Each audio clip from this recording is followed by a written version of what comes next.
Little Ronnie and Magic the Horse, written by Peter Shaw.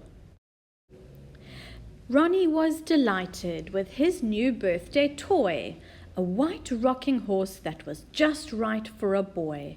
With a long purple tail and a silky mane, Ronnie decided to give it a name. You'll be Magic, Magic the Horse. Ronnie never thought magic would be magic, of course. He jumped on the stallion without looking back. The room started swirling before it turned black. Now magic was real, and they no longer stood in Ronnie's bedroom, but a mysterious wood. There were flowers and trees, but where was his bed? And in place of a wardrobe, there were rocks instead. Beyond the trees was a castle in the distance. Ronnie could scarcely believe its existence. So off they sped to meet the Queen and King of the enchanted world they found themselves in. Soon they arrived and were met at the gate by a guard who was grumpy and a bit overweight. "You're late," he said. "You'd better go in. You're braver than me, being late for the king." They followed his directions to the king's quarters and the hustle and bustle of the servants and porters. "We thought you'd forgotten. At last you've arrived," cried the beautiful queen with tears in her eyes. "I'm afraid there's a dragon," the king then sighed. "His roar can be heard from far and wide. He's frightening our people, and we've had enough. We need your help, Ronnie," he said with a huff. "I'll see what I can do, but it won't be easy," said Ronnie, sounding brave, but feeling queasy. "So giddy up, Magic," and they galloped off with a neigh. Would Ronnie and his noble steed find their way? A few hours later, and gosh, they went fast, when a roar filled the air. They'd found the dragon at last. "Is that him, Magic?" asked Ronnie with a snigger.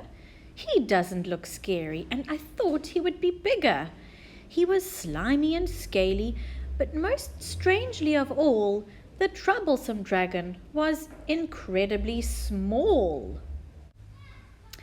"We can't fight this dragon. He's done nothing wrong. We'll go back to the castle and take him along.